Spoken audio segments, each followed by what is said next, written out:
The only remaining undefeated team in football, the Los Angeles Rams, Ian, have traded for the former number 3 overall pick.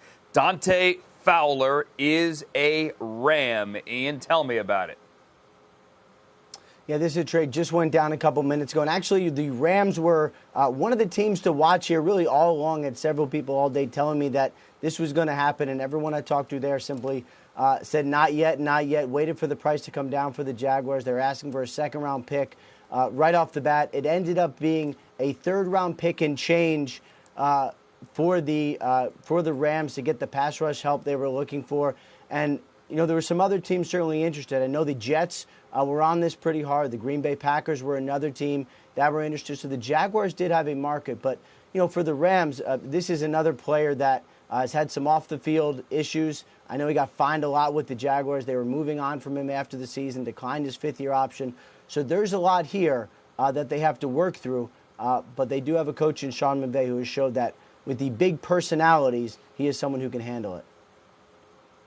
Ian, you're right that the price did come down for the Jaguars to deal Dante Fowler Jr. We've been speaking about this the entire afternoon. What I had heard as of this morning was that the Jaguars wanted a second-round pick and a fourth-round pick for Fowler. They ended up dealing him to the Rams for a third-round pick in 2019 and a fifth-rounder in 2020. Now, this is the guy who was the number 3 overall pick in the 2015 draft. There's no question he's got a lot of talent. And when you look at the Rams, of course, they have the best interior pass rusher that we've maybe ever seen in Aaron Donald, but in terms of their edge presence, they wanted to add a little bit of athletic ability on the outside. They were one of 4 teams, from what I understood, that were in on Dante Fowler today. It went back and forth. The Rams end up getting him, and certainly, again, Fowler's been a guy, as you said, Ian, who has been inconsistent in his career, both on and off the field, but has had some pass rush productivity, another explosive athlete on a Rams team that just cannot stop themselves from being aggressive in the trade market. And a Rams team as well here that stands to get something, although we don't know what yet, back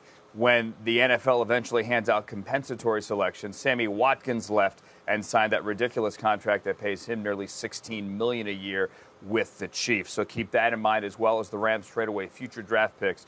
Tom Pelissero, Ian Rappaport back now to working their phones as the Rams needed an edge rusher.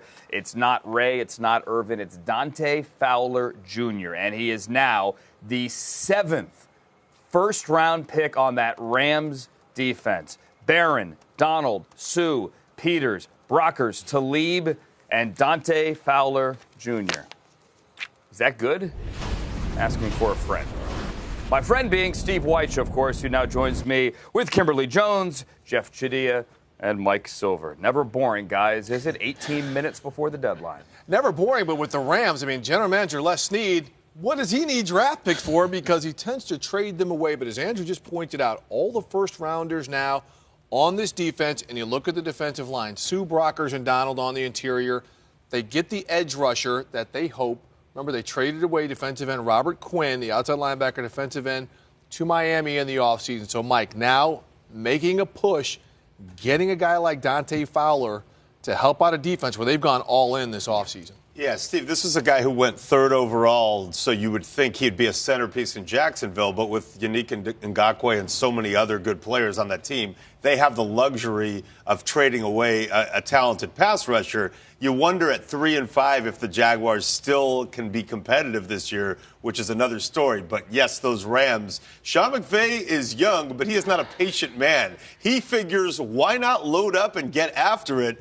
I guarantee he is all in on this deal. Well, it's a great move for the Rams, and I wonder if they don't add Dr. Phil to the coaching roster. So many guys with baggage on there, from Sue to Marcus Peters to Aqib Talib, but certainly helps the defense out. But I like what Les Snead is doing here because it speaks to the fact that you still need defense in this game. We talk so much about the offensive production and the high-scoring teams, but you go back to last year's Super Bowl, the play that really ended that game was a strip sack. Right. And so you're talking about the need to have pressure. One defensive play in the whole 4 hours, but yes. You don't need a great defense.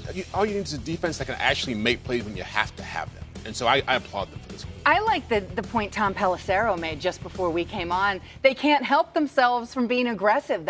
The Rams are defining themselves as just that on and off the field. Yeah. I admire it. I love that kind of a move. They're clearly going for it. And one thing, I believe it was Ian who said the Jets were in on this at some level. This is the kind of thing. Fowler may not be the best example ever, but that the Jets are going to need to close. They have a lot of money to spend. They have a young quarterback. They need to build, and they need an edge rusher. You got to wonder how close they were in this. And Steve and I saw the Rams play the Packers on Sunday. When the Rams absolutely needed a play down a point to end a drive, the best defensive player and maybe the best player in football, Aaron Donald, blew up that Green Bay offensive line, took Aaron Rodgers down, and was his second drive-ending sack of the day. Think about Dante Fowler. I mean, he leaves a great defense, but he's joining a line with Aaron Donald, Ndamukong Suh, and Michael Brockers. The offensive line is just swallowed up. You're going to have a path to the quarterback. And you mentioned that Packers game. Something tells me the Rams realize maybe we're not that far out ahead of the field as we think. That was supposed to be a blowout game. They're never going to be a blowout game. Well, look, they know they're going to have to possibly go through Green Bay, go through Minnesota. I mean, there's some teams, New Orleans, where they're going to have to get after the quarterback, and they knew. I mean, they have been saying all offseason and during the season, if they can address that position. Like I mentioned, they lose Robert Quinn, they lose Connor Barwin, two guys who can get after the quarterback in the offseason. They go ahead and make a move like this. But I want to get to your point, too, about all the personalities in the locker room.